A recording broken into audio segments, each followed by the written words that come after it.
Oh, yes, it is championship weekend in college football, and therefore we are here to talk about it at the Voice of College Football. Appreciate you stopping by. We will leave the call-in line there. We'll get you to your football games here at 8 p.m. Eastern Time. We do know that there's a championship game being waged between Jacksonville State and Western Kentucky as we speak. So I will take in those games later, but we figured, well, do we want to go late night after the games ended midnight, something like that? No, sirree. We will go early and do a little pregame before the Mountain West Conference Championship game and also the American Conference. Appreciate you being here at the Voice of College Football. So before we get to these championship games, I had attempted, and it was my intent, I should say, to produce a video this week comparing all the major bubble teams in college football approaching this championship weekend. So there's a number of teams I wanted to hit on in regards to their qualifications with all this controversy going on between Bama's got 3 losses and South Carolina's the hottest team and Ole Miss beat South Carolina. Miami's 10-2. What about the Big 12 loser? What about SMU? All right. So the best way to attack this would have been with a video, with graphics and everything else, where we would have been able to line up all of the teams in play. But this is going to have to do. So we're going to talk about Bama, Miami, Ole Miss, South Carolina, SMU. I'm even going to extend this out to the Arizona State, Iowa State loser, and also BYU's a 10-2 football team. So in a sense, BYU could have a better resume than the Big 12 championship game loser. And then there's the controversy over whether the championship game losers should take a hit for losing those conference championship games. Well, we're awarding a conference championship. Therefore, we're evaluating the win. Why wouldn't we evaluate the loss? I do think that there needs to be some understanding that, yes, that these teams are taking on some risk playing in conference championship games. Therefore, I would protect the evaluation to a certain extent, but I don't believe just throwing it out is the answer. It's a data point. It's a very crucial one. It's a very substantial one. It tells us a lot about the team. Look at Penn State's schedule this year and tell us that that playing Oregon is not a substantial data point. All right, but let's get right to it. We appreciate you being here. Comments, questions are welcome there in the chat. And you can make those stand out with a super chat if you would like me to read and definitely get to your comment or question. Also, the Amazon links in the description section of all the videos. When you shop on Amazon, please use the link that we provide. And when you do your Christmas shopping, we know that many of you will use Amazon. So please use the link in the description section. It will keep track of all of your account information automatically. It's like using the link that you use anyway. Same exact thing. All right. And I am going to drop the call-in line there in the chat if you guys would like to call. But I am going to get in this comparison here. And there's a lot of news around college football, too. Shoot, we got Bill Belichick possibly taking the North Carolina job. Wouldn't that be something? So we'll probably not get to everything, but we will get to as much as possible. All right, let's size up these candidates. So this is how I see it. And again, this isn't going to be the best or best organized or displayed comparison, but it will be, oh, shoot, what just happened to my Alabama football schedule? There it is. All right, so here we go. So Alabama's 9-3. Okay. They got 4 what I would consider to be significant wins. Now, when I name some of these teams that they beat, I know that they're going to be discarded by many of you that'll say, well, that's not a big win. That's not a significant win.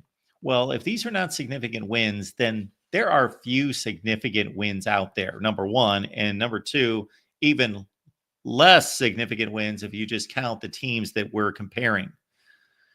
Bama beat Georgia. They're a top 5 team in the country. They're 10-2. They beat South Carolina. They're 9-3. They're in the top 15. They beat Missouri. They're 9-3. They're in the top 20. And I'm using, of course, the college football playoff rankings, which I at other times have not necessarily bought into as being the most accurate. And LSU, 8-4, could be ranked. They actually could be ranked. So those are Alabama's 4 significant wins, in my estimation. 4 significant wins: Georgia, South Carolina, Mizzou, and LSU. Then I would say that they have some wins against some teams that are not good, but they have talent. They're like solid teams, meaning they've got talent. They have the ability to win games. They have the ability to play well. Like when you're talking about Wisconsin, well, they took Penn State to a 4-quarter game and they took Oregon down to the wire. So there is that. Alabama handled Wisconsin much more easily than Penn State or Oregon did. Is anybody talking about that? Anybody bringing that up? Because if Alabama's going to take a hit for getting trounced by Oklahoma, and Oklahoma's so mediocre and marginal, or according to a lot of people, they're trash, they're horrible, which they're not. They're a marginal team. They're a bad offense and a great defense. So it turns out to be a pretty average team. Well, then if Alabama's going to take a hit for that, it also needs to be compared and just brought into the conversation. I'm not saying it's a major point, but that Alabama beat Wisconsin 42-10. And that's far more of a beatdown than anybody else gave Wisconsin. And we're talking about 2 of the top 3 teams in the country. So those are the Bama wins. And then you got USF at 6-6. You got, again, I'm going to put Auburn into the Wisconsin basket as not significant enough to really weight heavily as a big win, but it's worth noting. Alabama beat Auburn by 2 touchdowns.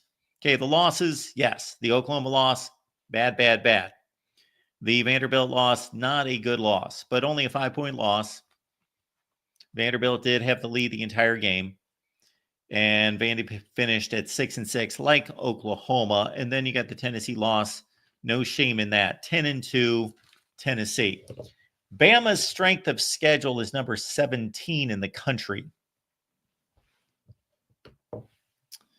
And again, I have an issue with the screen. What's going on here?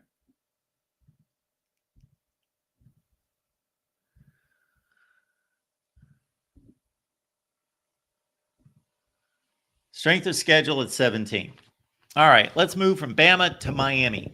And Miami fans are outraged. And I understand that. I get it. Not saying it's completely unfounded or unwarranted in every such way. That, let's see, what's the quickest way to get to the Miami schedule? Georgia Tech. Here we go. Miami.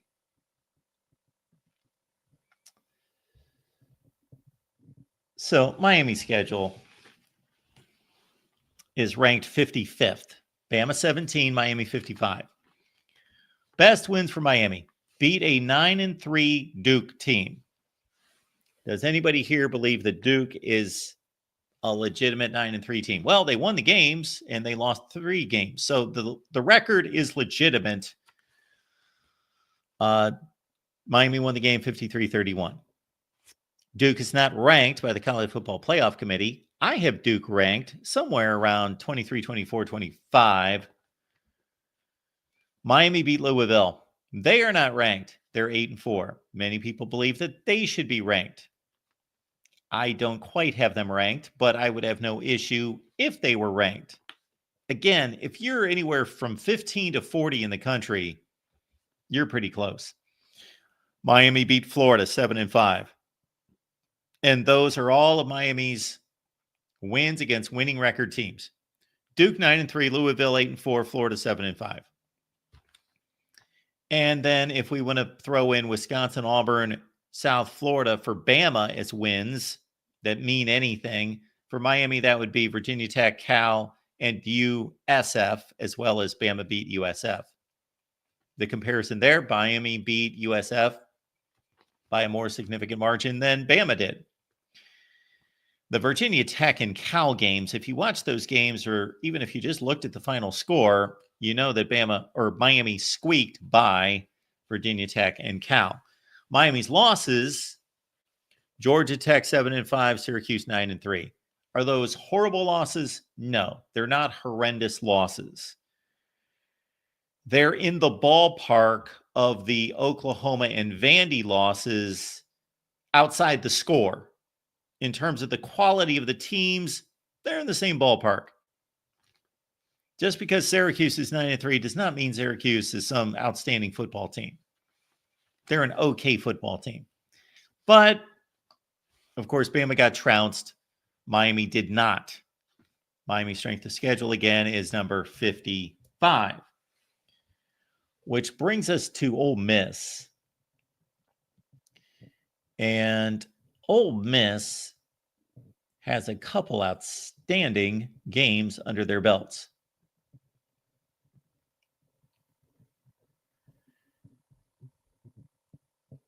And for Ole Miss, their best wins would be Georgia in a dominant fashion and South Carolina in a dominant fashion. They also beat Oklahoma and Arkansas, 2 6-6 teams. So Ole Miss does not have a long list of huge wins, but Georgia and South Carolina were both significant wins and by a lot of points, 18-24. Ole Miss's losses, worse than Bama's when you add up the records. Kentucky's 4-8, Florida 7-5, LSU's 8-4. But Ole Miss was highly competitive in all those games, and they all went right down to the wire.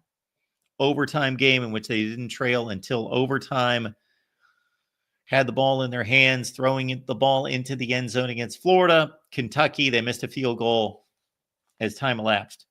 Oh, I forgot to look up the strength of schedule crap for Ole Miss, whatever it is. I bet it's in the top 25 or 30. Don't have that in front of me. Then we've got South Carolina. And South Carolina got a big win against Kentucky, or so we thought it was a big win at the time. They were a double-digit underdog, and then they got rolling. Played so well against LSU, but still lost the game. So South Carolina's big wins: Clemson 9-3, Missouri 9-3, A&M 8-4. So Clemson, Mizzou, and Texas A&M are the big wins for South Carolina. They also beat Vandy 6-6. Losses for South Carolina, 3. In terms of the teams that they lost to, no bad losses. They did get trounced by Ole Miss 27-3. They lost to LSU in a game that they should have won. They blew the game. They missed a field goal at the end. They also just made all sorts of plays that got called back because of stupid flags. But not that the game was poorly officiated. South Carolina made mistakes, so they lost to LSU. And they lost a game to Bama where they had the ball in the lead and turned it over with about 5 minutes left. Lost to Bama 27-25. So South Carolina's resume is pretty impressive. All right.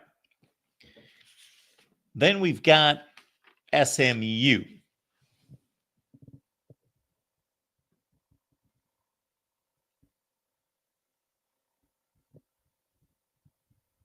However, we're going to get to this schedule. SMU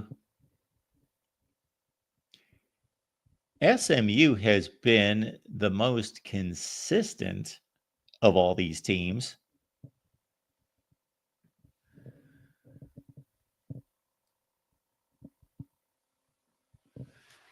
SMU, who have they beaten? 9-3 Duke, 8-4 Louisville, 8-4 TCU. You might be surprised TCU finished 8-4. They haven't given us much to talk about this year, but they finished up at 8-4. and SMU beat them by 24 points. SMU beat Pitt 7-5, Boston College 7-5. And some of the games were close. Duke in overtime, Louisville by a touchdown. They smacked around TCU. They smacked around Pitt, and they won a hard-fought game against Boston College. Losses for SMU.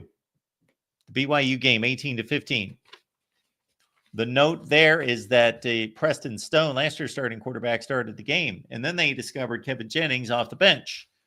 So the current starting quarterback, Kevin Jennings, who's been outstanding, did not start the game against BYU. And then under this scenario, we might as well tack on the Clemson loss to SMU. Otherwise, we're not talking about Clemson. They will be in the CFP as the ACC champion. So losses to BYU and Clemson, wins over Duke, Louisville, TCU, Pitt, BC, which that's 5 winning records that SMU has defeated, which is pretty sizable. That is as many as Alabama. No, that's more than Alabama and Miami and everybody else. But none of those teams are really that good. SMU beat a lot of decent, okay teams. And their strength of schedule, though, is 75.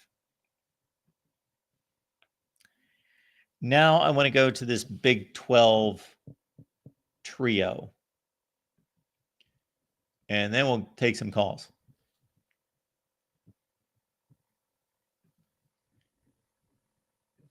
Goodness gracious.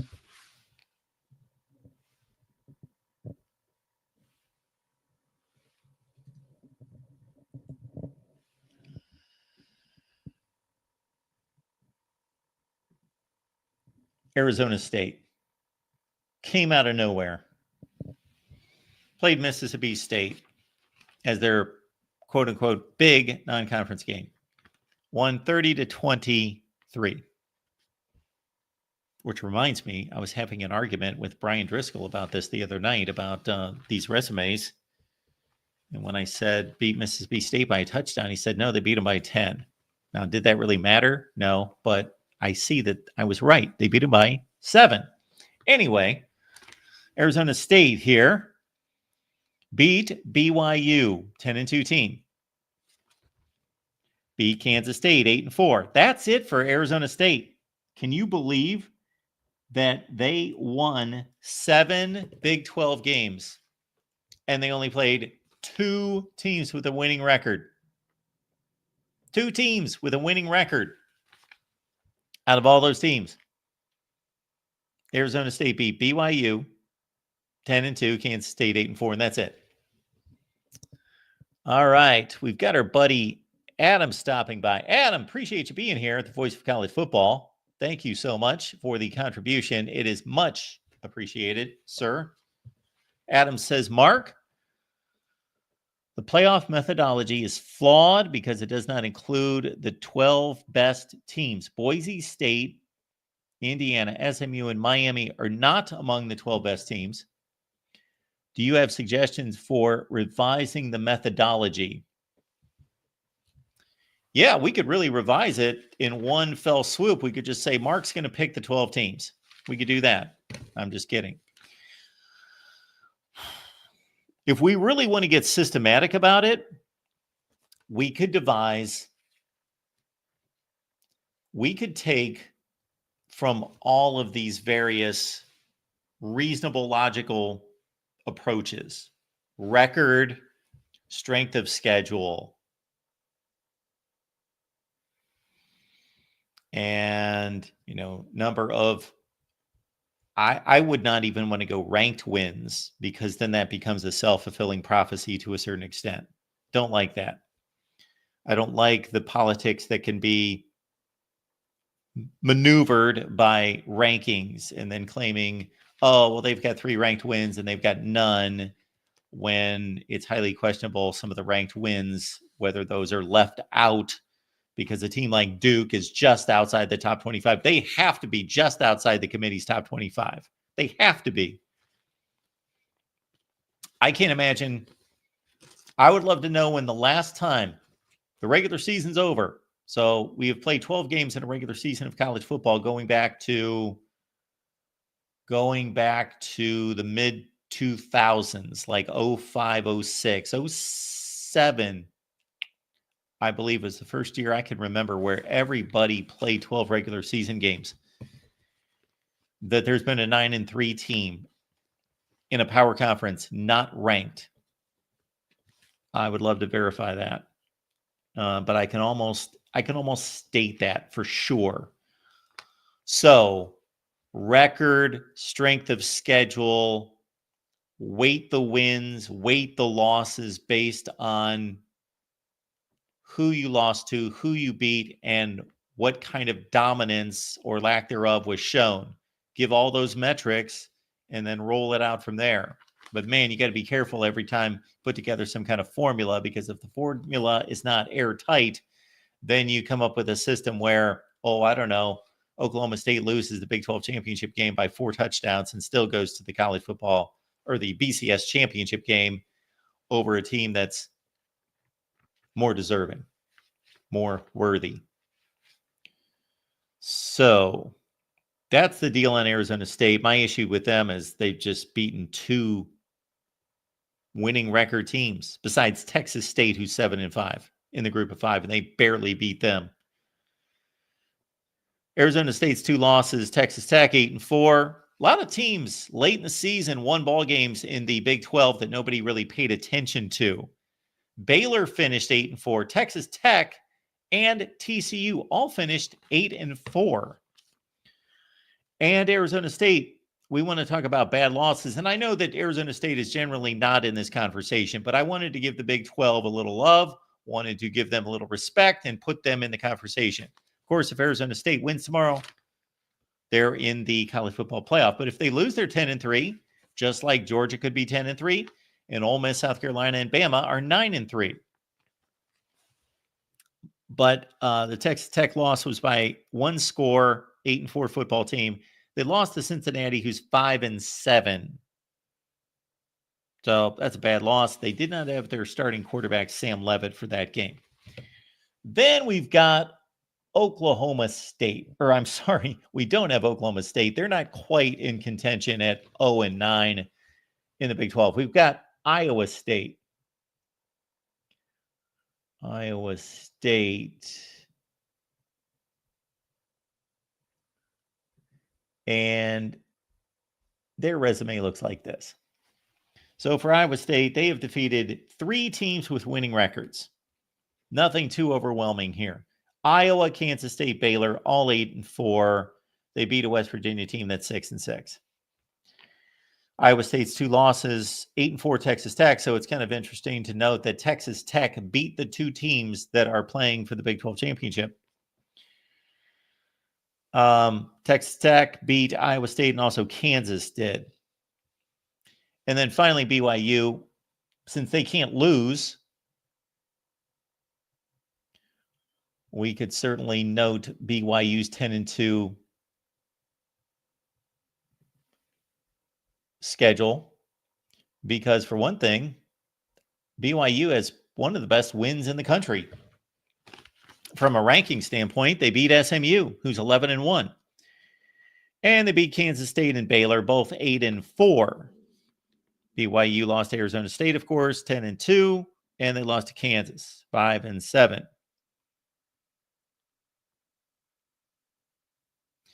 So, man, I wish I would have looked up to Ole Miss's and South Carolina's strength of schedule. Let's do that real quick, and we'll take your calls. Because then my intent was to rank these teams, which, of course, I've already done in my top 25. That actually makes sense. So if you want to know how I believe they should be ranked, again, a lot of people don't like this, but Bama has the best resume. I'm not saying it's not close. It is close. And my laptop does not want to cooperate right now. So the other strength of schedules stack up like this. And again, shoot, I'm annoyed that I can't look up Ole Miss and South Carolina. They're probably in the 30s. Bama's at 17. And then BYU 44, Arizona State 70. Let's put these in order. Bama 17, BYU 44, Iowa State 68, Arizona State 72, SMU 75. Miami's at 55, so I screwed that up too. Miami's at 55. So, all right. Welcome into the Voice of College Football. We've got Rob standing by. Hey, Mark, how you doing? Can you hear me? Yeah, I got you now. Okay. How you doing? Hey, good. So real quick, I wanted to address a comment I saw earlier in the chat that I thought was utterly ridiculous. I'm not going to call out anybody by name, but someone said that Ohio State basically lost the game on purpose because they didn't want to play in the Big Ten championship game. That's utterly preposterous. First of all, if Ryan Day found out, well, I think he mainly blamed Chip Kelly. If Ryan Day found out that Chip Kelly intentionally threw that game, he would be out instantly. Like, there's no way that Chip Kelly is intentionally trying to throw that game. That didn't maybe mean as much to him as it does to Ryan Day, but I guarantee you Ryan Day wanted to win that game more than basically anything else aside from winning a championship, and maybe even more than a championship, but probably not. So that notion is just ridiculous. Yeah, there are other teams and situations out there that, and it would take a lot for me to accuse anyone of blowing a big game to position themselves better. But this would be the last situation that a coach or a team or a coaching staff or anything would want to blow a game to position themselves better for a playoff. This is the last situation. Look at how awful Ryan Day looks, how embarrassing this situation is, and these losses to Michigan for Ryan Day, for Chip Kelly, for the players, for everyone, the school, the program. This is the most embarrassing loss. It shouldn't be in terms of on-field performance, but it is because of the situation and because of what's happened the last 3 years. This is the most embarrassing loss of the college football season. I don't think that they wanted to put that on themselves. Right.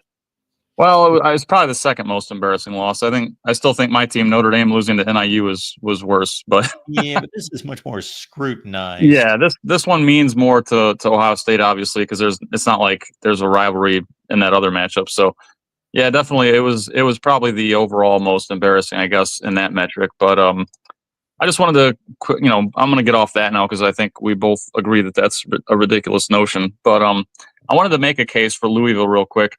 I do believe Louisville is getting robbed by the committee and the AP. Like, they should definitely be a top 25 team. I know they have 4 losses, but they have they're top 25 in strength of record, top 22 in strength of schedule, and they are top 15 in game control.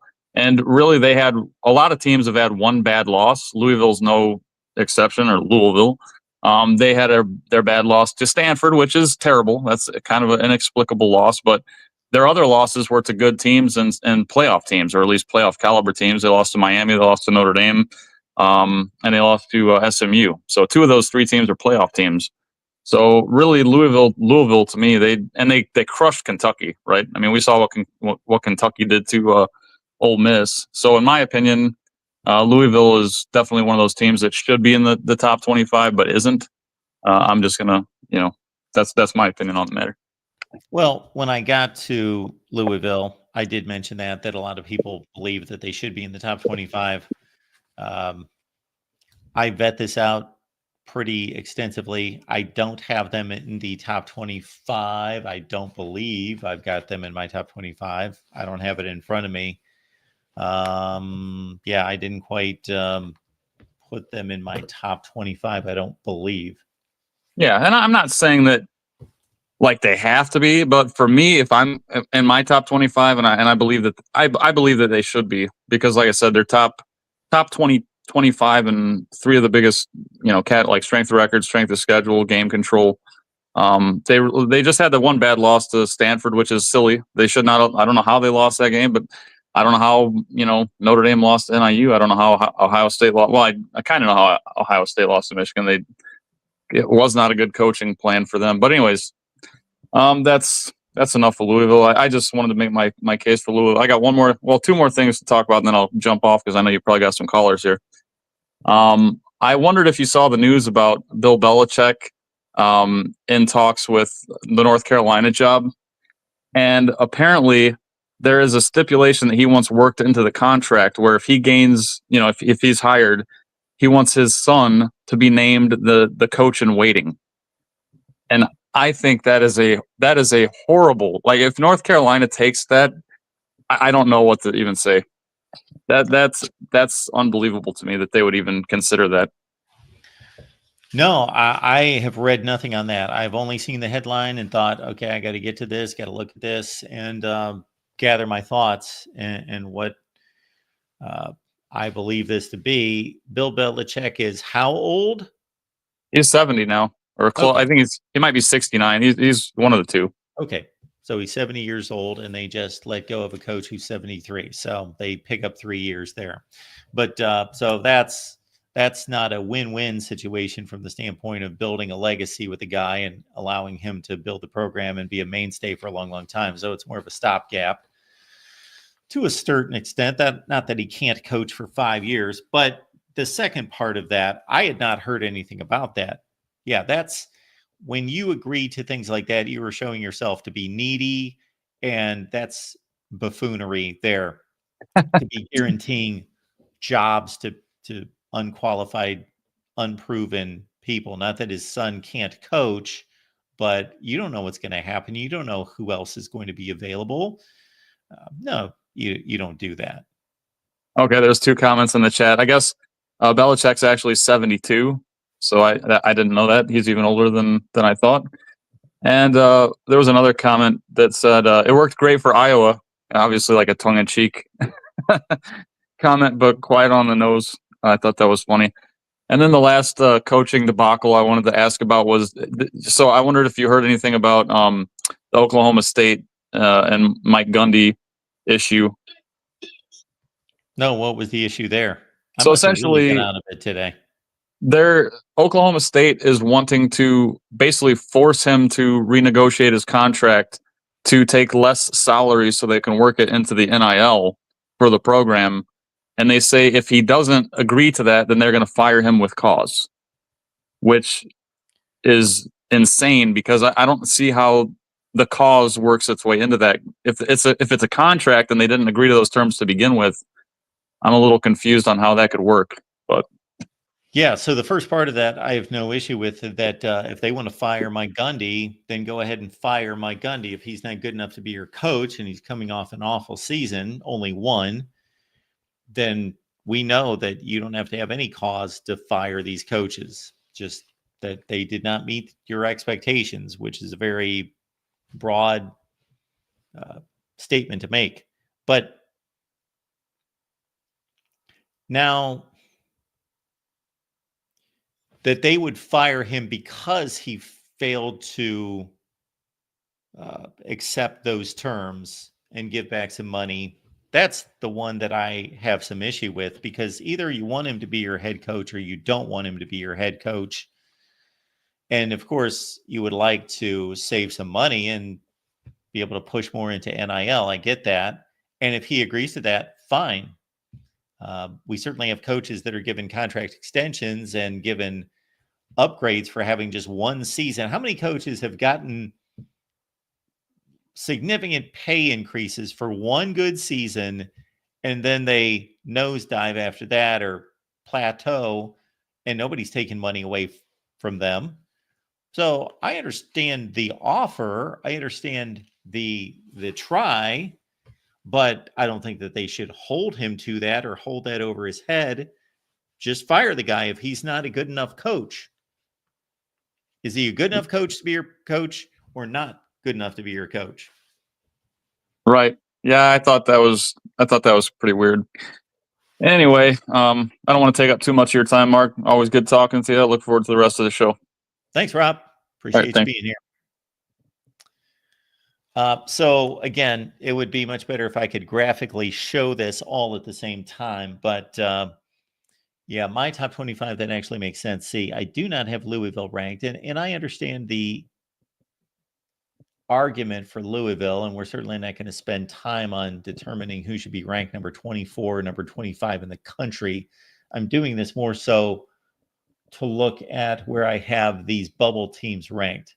I've got, and sorry for all the mess, but I have to line up all the game scores or the point margins for all the games so it makes it easier for me to compare teams.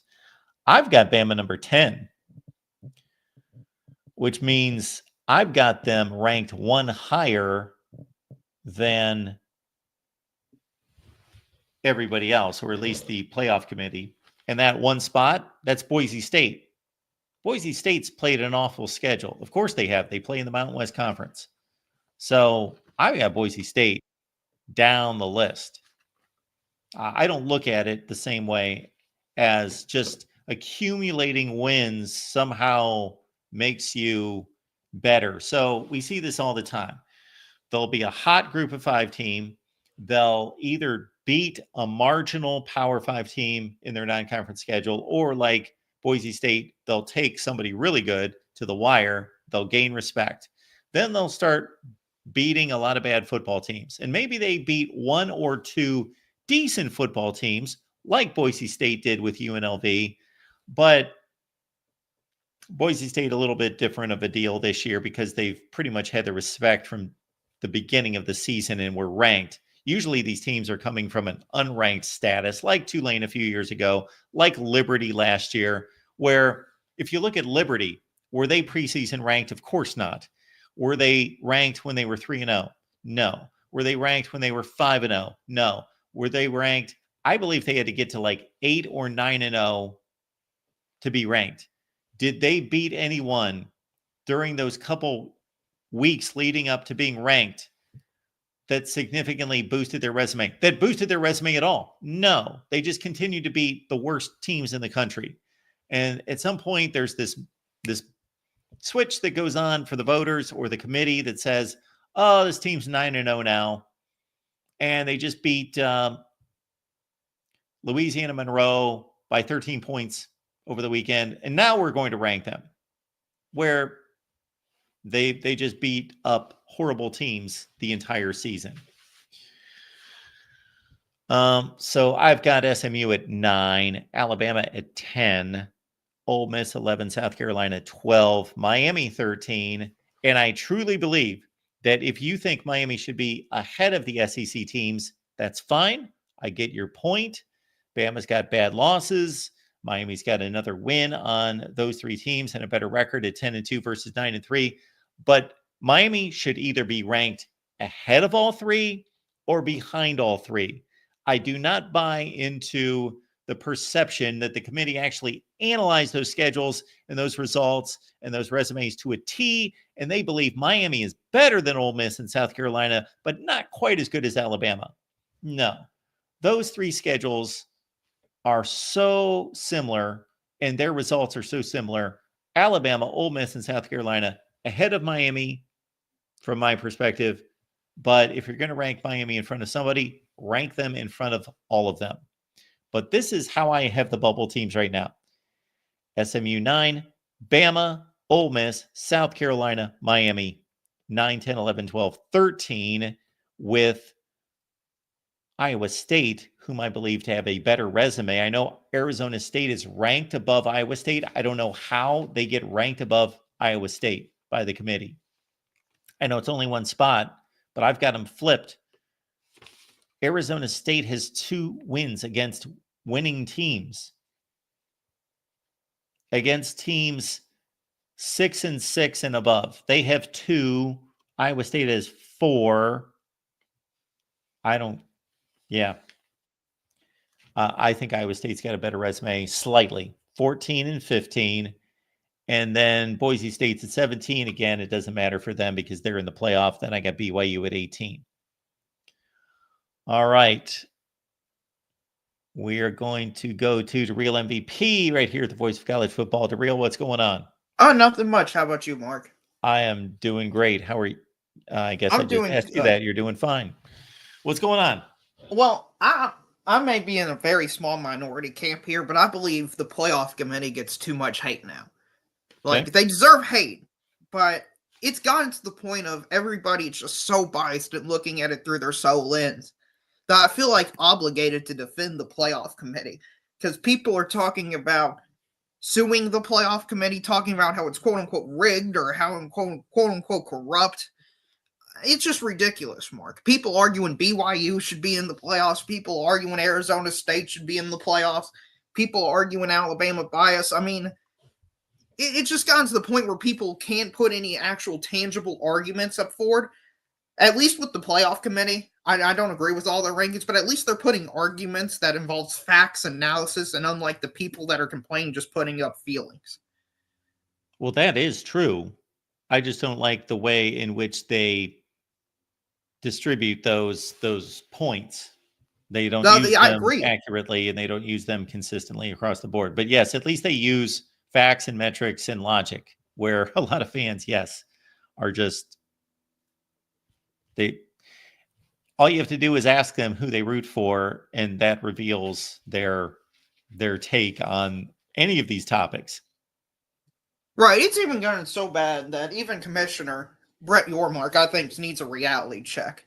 Did you see he went on a 4 or 5 minute rant about the playoff committee? Did you see that? I did not. He talked about how there's bias in the logos and how Arizona State and Iowa State, get this, they're 2-0 against Big Ten and SEC teams this year.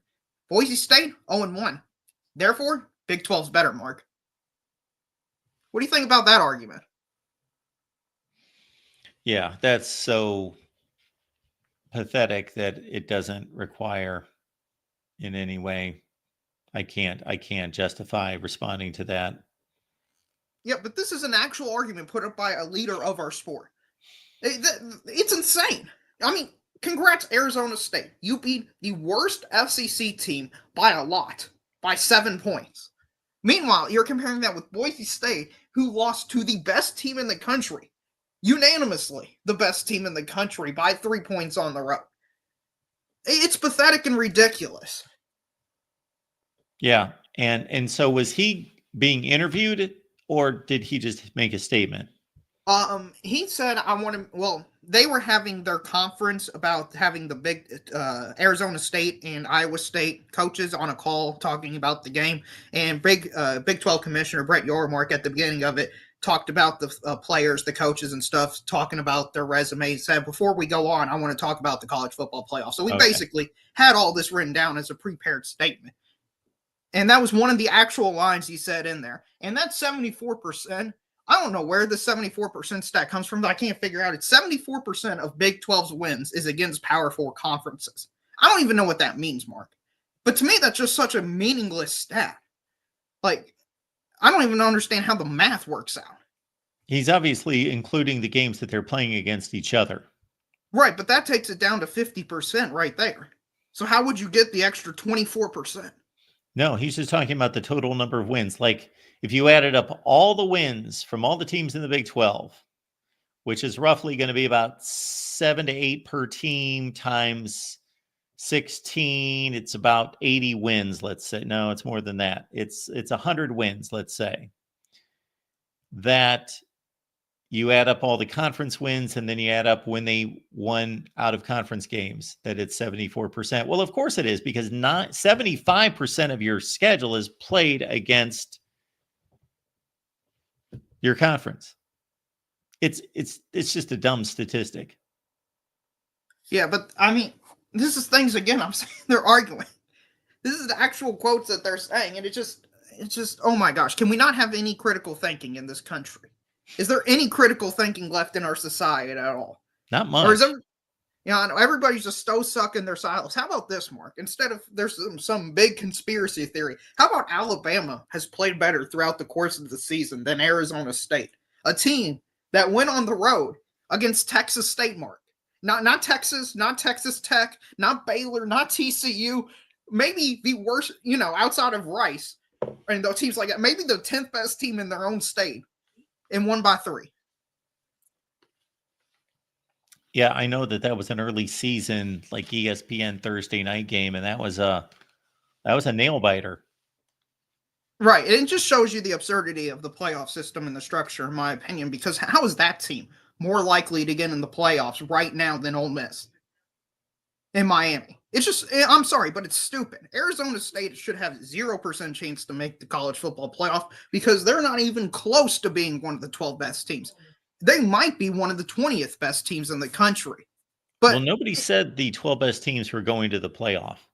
Right, I understand that, and that's my problem with the system is we're not having the 12 best teams. We're having a combination of like the 8 best team in the playoffs, and then we need participation trophies for these lesser conferences to get in and lose by like 35, 40 points. Well, they're not participation trophies. I think you're using the wrong term there. They're winning games. Participation trophies are participation trophies.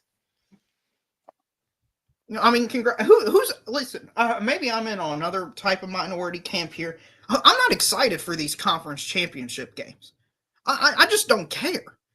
Why would I care about Boise State and UNLV? Congrats, the winner of this game is probably going to lose to the 5 seed by 35 points.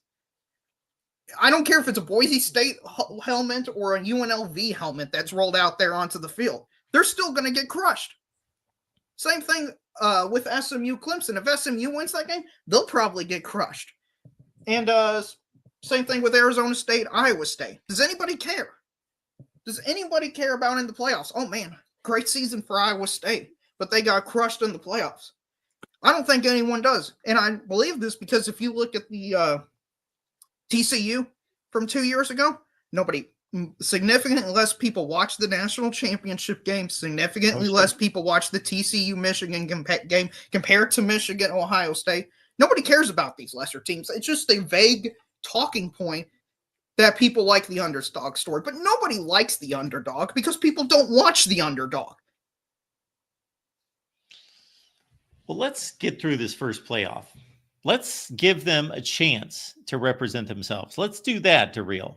I know that's what you're anticipating. I am to a lesser extent. Let's select the teams. And if we're sitting here in 4 years and the Big 12 champion has had their teeth kicked in every year, and the group of 5 even more so, then we can reconvene. But let's allow them to play first. I've somewhat allowed them to play this regular season, and there's been no point of optimism for me that the Big 12 has any chance for it, or no chance that Boise State has. Listen, Boise State at the beginning of the season had a nice game against Oregon, and because of that, people believe Boise State's this elite juggernaut all year. And nobody's watched their games against Wyoming, Nevada, because nobody cares about those teams. People say they care about those teams, but nobody watches those games. Nobody analyzes those games. I'm sorry. But if your team is struggling in the fourth quarter to beat a 2-10 Wyoming team, that team doesn't belong in the college football playoff. Almost every Power 4 team would beat Wyoming by soundly. Our viewer, Adam, here is doing what drives me nuts out of people who, and it's usually based on what just happened the previous weekend that people will do this. They'll take one game and they make a decision based on one game. So Adam here believes that Boise State, since they went to Oregon and played about just as well as Ohio State did, same outcome, that they should be ranked ahead of Ohio State because of one game. Listen, if we're doing this whole you are what your record says you are, first off, you would love the NFL. That's my first bit of advice. Second bit of advice, if you're any of these elite teams, you know what you should do? You should play cupcakes every single week. There should be no elite non-conference matchups at all. Because that's what all I'm hearing from the Miami argument is, well, they're 10-2 and Alabama's 9-3, therefore Miami should be in. Okay. Yeah, it's a bad argument. It can be the start of the argument. It could be considered, but no, I did not get into trouble with my Miami guy, Cam Underwood, on Wednesday night. He just refused to talk about it. He was so upset because I had my talking points in order. I was ready to go, but he was so upset. He just couldn't bring himself. He was so fuming over Miami being disrespected. Miami's not been disrespected. Miami's played a marginal schedule. And check it out here. This is what we don't put up with here at the Voice of College Football. If you're going to make comments, and if I see them and they're highly inaccurate, then I'm going to jump on them. So just be ready. I got after our Michigan folks the other day. I let TJ know, TJ and John, I said, can you tell these Michigan fans that are claiming all sorts of things that are inaccurate, can you have them call me? Please have all of them call me. I want to debate all of them. And I'm not picking on the Michigan fans. Well, I am, but all college football fans have delusional sections of their fan base.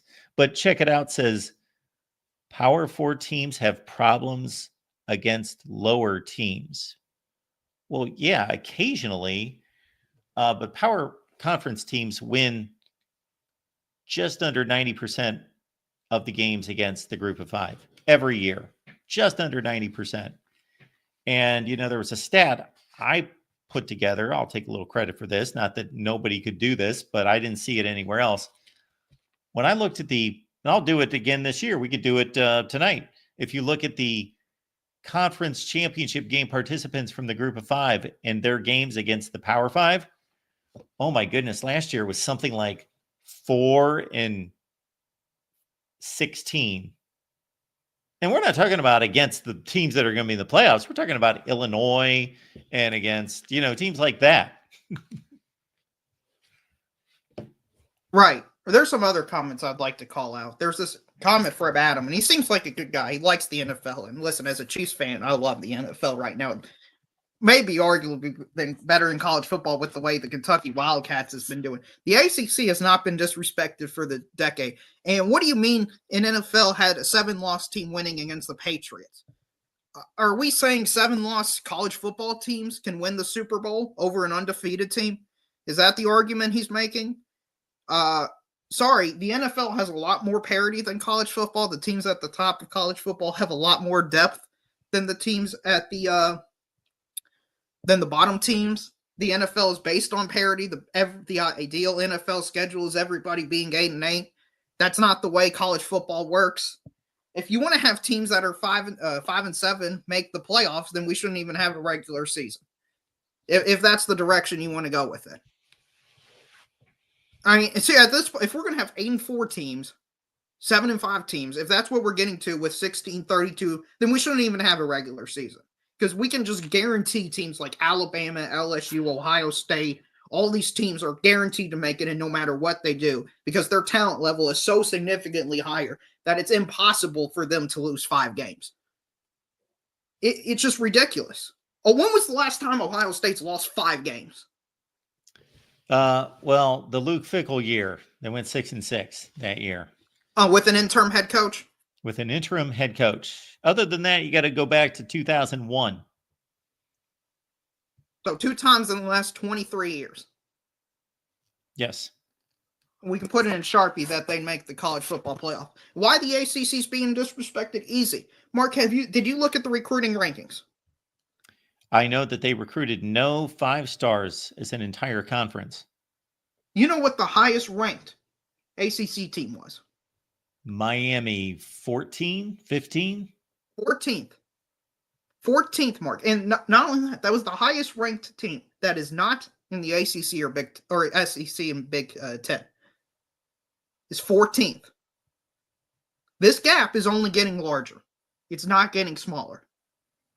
Everyone understands that nobody cares, that nobody likes the ACC, nobody likes the Big 12. None of the good players are going there anymore, and it's only going to get worse and worse. You know what's crazy? The second highest ranked recruiting in the ACC was Georgia Tech, Mark. Georgia Tech at 18. Yeah, Clemson was down at 26. Yeah, it's sad. That does not bode well. Well, the ACC, everybody knows the ACC and Big 12 is just being hung on by a few strings, and everybody's already penciled it in that Florida State, North Carolina, all these teams are leaving, so why would players want to go to a conference that's going to be probably dead in a few years? To Adam's defense, he probably could care less about recruiting rankings. He's talking about results on the field. And the last time the ACC had a really good season, I'm almost positive, you can double check me on this, was 2016. They had a really good regular season record. Of course, Clemson beat Alabama on the last play of the game to win the national championship, and their bowl record was like 10-3. Florida State finished in the top 10. That was the last ACC season that was like above 500, playing the other conferences. Since then, it's been pretty abysmal. Right. And the reason I brought up recruiting rankings is because if you want to have a good football season, you're going to need the players and athletes to compete on the football field. I know outside of Michigan, who can do it their own way. Nobody else can just have a bunch of 3-stars and win the national championship. And even then, you may need some help. It would be nice if you understood the play calls of the other team. Yeah, so about time for me to do some conference rankings and look at these non-conference games since the SEC and the ACC got together last weekend.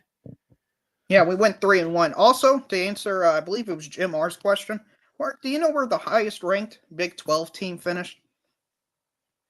Where they finished? Yeah, in highest the rankings? in the recruiting rankings. Oh, in the recruiting rankings. Are we talking about Arizona State?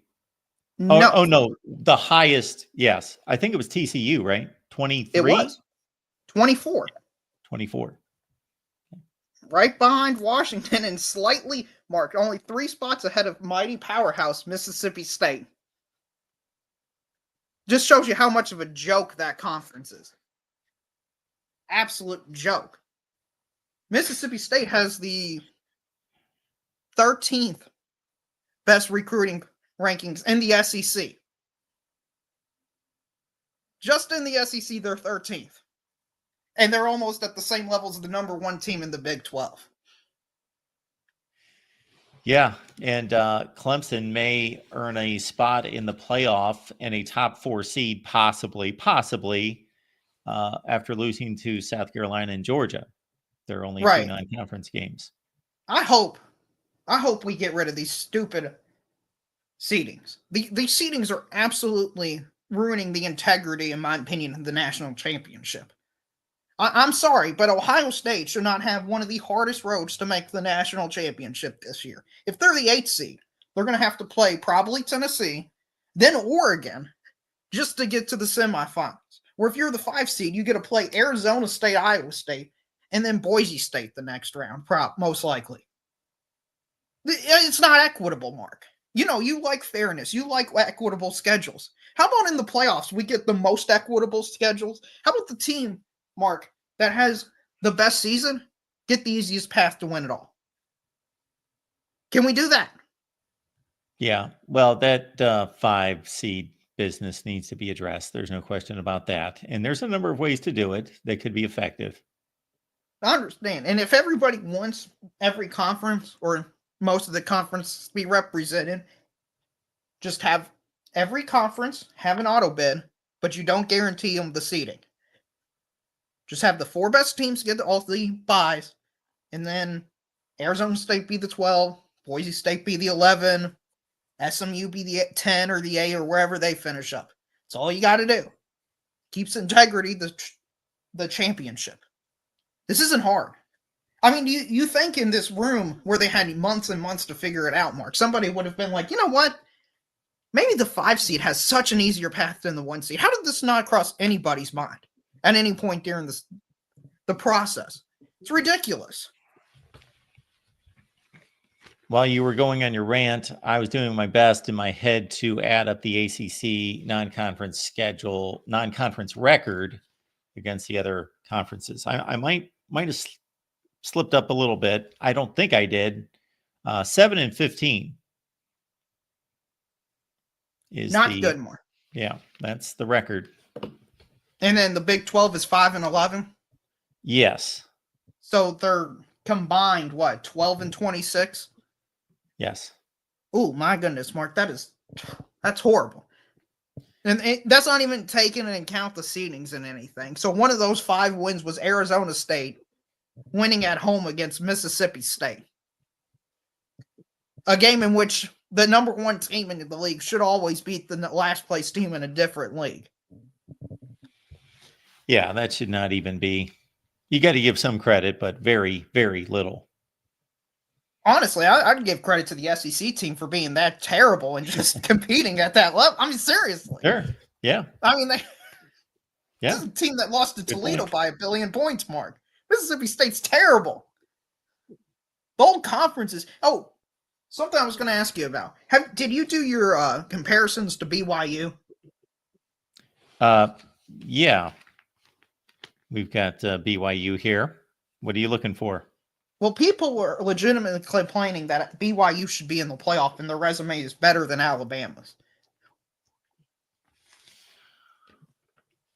Well, BYU's best wins, they beat SMU 11-1, Kansas State 8-4, Baylor 8-4. Those are the only 3 teams that they've beaten that have winning records.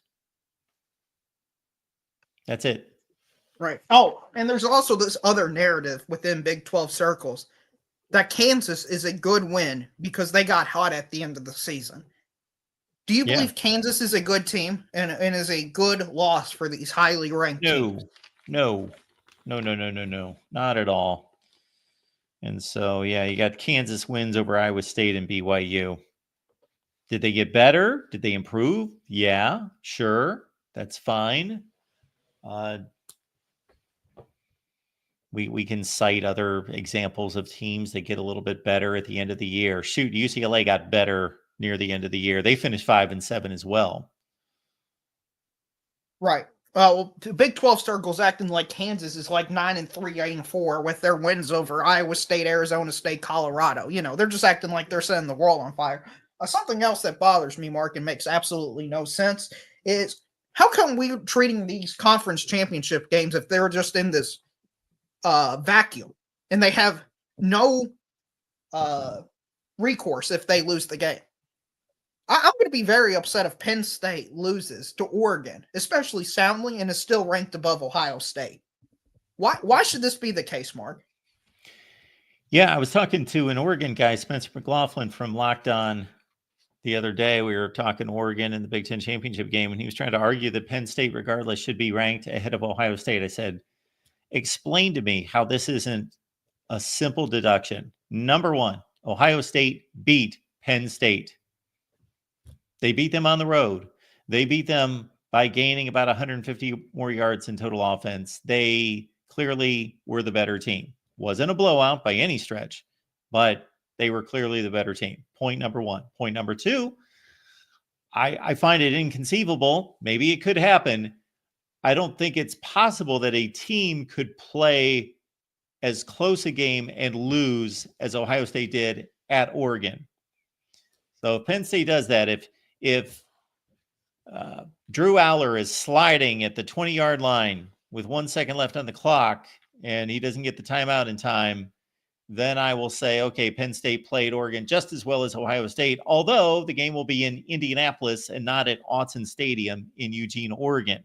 So point number two, it's virtually impossible for Penn State to play Oregon any better if they lose that game than Ohio State did. And point number three, who's the next best team in the Big Ten? Well, that would be Indiana. Penn State did not play Indiana, not their fault, but they did not play another top-level team in the Big Ten. Ohio State did, and they beat them by 23 points.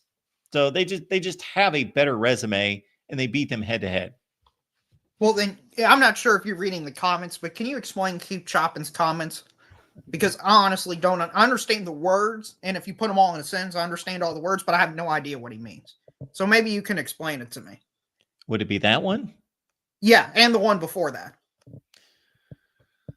So Keep Chopping says the comparison between Penn State and Ohio State still stops at 10-2 versus 11-1. So Keep Chopping.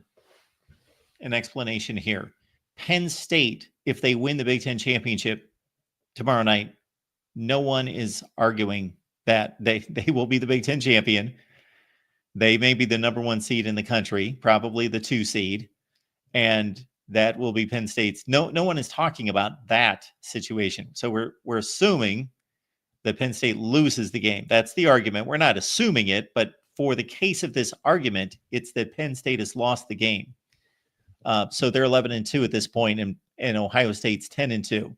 And if somebody wants to draw some kind of big gap between being 11-2 and being 10-2, then we've really lost some sense here, because it doesn't matter. Okay, so Penn State beat Kent State. That was their other victory. So Penn State will not be punished for being more successful than Ohio State. And I'm guessing that he is drawing the conclusion of success, meaning they went to the Big Ten championship game. And I get that, but it's about comparing game results and performance. That's what it's about, not that somebody made it to a conference championship game. So Right, keep chopping based on, sorry to cut you off, Derail, but just to conclude the point. So keep chopping based on your judgment and your approach to this situation. You just made that statement. So Penn State has already achieved this as of tonight. It doesn't matter what they do tomorrow night. They can lose 52-0 tomorrow night, and they've achieved more than Ohio State. Therefore, they have to be ranked ahead. Yeah, to me, this argument makes literally no sense. I don't get it. I don't get it. I guess these games are just played in a parallel universe and just their own timeline, and it's just an independent result from every other result of the season. And this is silly. This is ridiculous. And you know what I'm hoping for, Mark, just to expose the system? Best case scenario, because I want the systems gone immediately.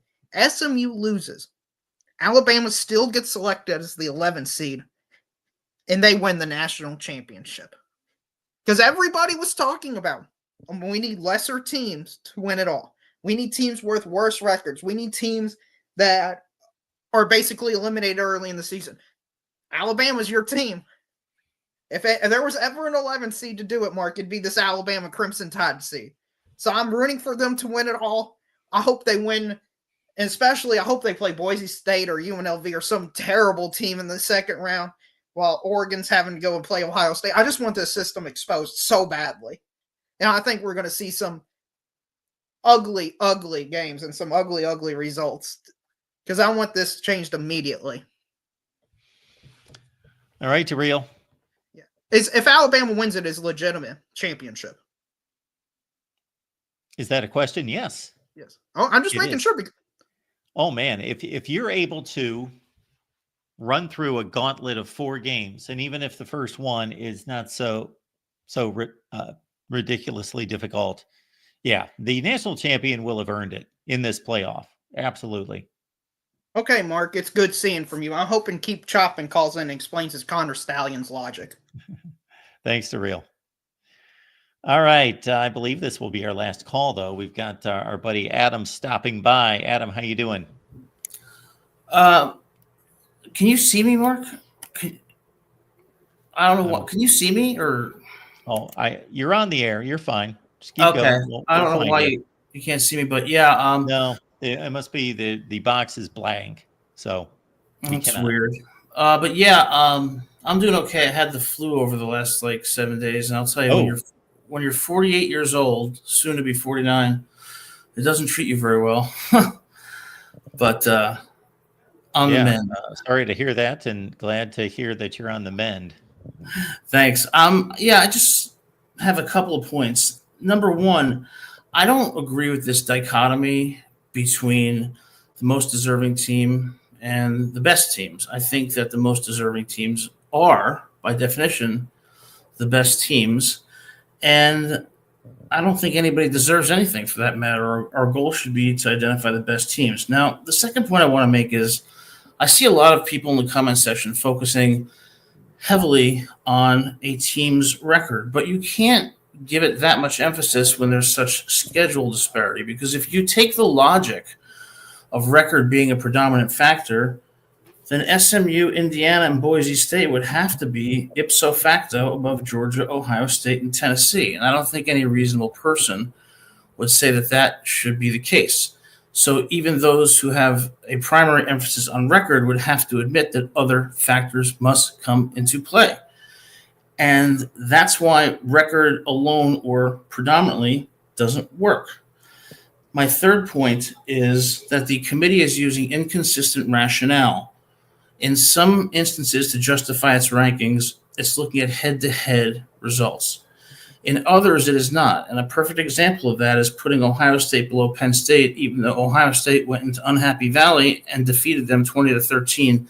Penn State only scored 6 points after 3 points after the interception that put them ahead 10-0. So to summarize, what I would say is this: the best argument for the 12-team playoff is that it's over-inclusive, and that there's really no metrics that we're ever going to be able to use that's going to lead reasonable people to agree, because people will cherry pick to suit a particular narrative. But what it does do is it ensures that we're more likely than not to pick the national champion correctly due to the over-inclusivity, okay? So then my point to end up is to say, if we're going to accept this over-inclusivity, then we have to get the 12 best teams right, or else it's really a futile endeavor. And I don't see the justification right now for SMU, Indiana, and Boise State being included while South Carolina is excluded. So what are your thoughts while I try to figure out what went wrong with my camera? So I believe, based on our previous conversations, that if you had your way, you would select what you believe are a qualified group of people to select the 12 best teams in the country. Correct. Yeah. And so I was here in the process of determining, okay, if I'm given this selection and I have all power, or at least I have a vote, then if I select what I believe are the 12 best teams in the country, they actually may not turn out to be the 12 best teams in the country. So, for example, Indiana, I don't know that they're one of the 12 best teams in the country. I think it's close, but their record and their performance, not just their record, but their performance, I think has earned them a spot. So for me, it would be a little bit more of a combination of the two. And so I've got, I do not believe that Clemson is one of the 12 best teams in the country. I agree. Yeah, I do not believe that Boise State's one of the 12 best teams in the country. I agree with you. And, people say, well, we play games for a reason, and we have to consider record. All right, well, let's look at the logical implications of that argument. You must then put SMU, Indiana, and Boise State above Georgia, Ohio State, and Tennessee. Yes. Nobody would agree with that. I don't think any reasonable person would agree with that. So my point is, you got to go beyond record, because the argument itself is self-defeating. And I don't understand why people don't get that. And then my last point is that the committee, whatever the committee decides, there's going to be disagreement among reasonable people. That's understandable, and that's okay. But they should be consistent in the logic that they use with these rankings. In some instances, they're valuing head-to-head matchups more than others. In other instances, they're valuing strength of schedule more than others. So they're inconsistent internally in how they're doing the rankings. I don't think that that's fair, and I think that that's one of your guideposts. So those are just a few of my thoughts. I don't think the rankings playoff system is perfect, but I don't believe it's decidedly imperfect. I think they're doing the best they can, but I think there could be some tweaks that take into account the considerations I've raised. Thanks, Mark. Well, I appreciate you being here, Adam. Hope you continue to feel better. Thanks. Always good talking to you. Absolutely.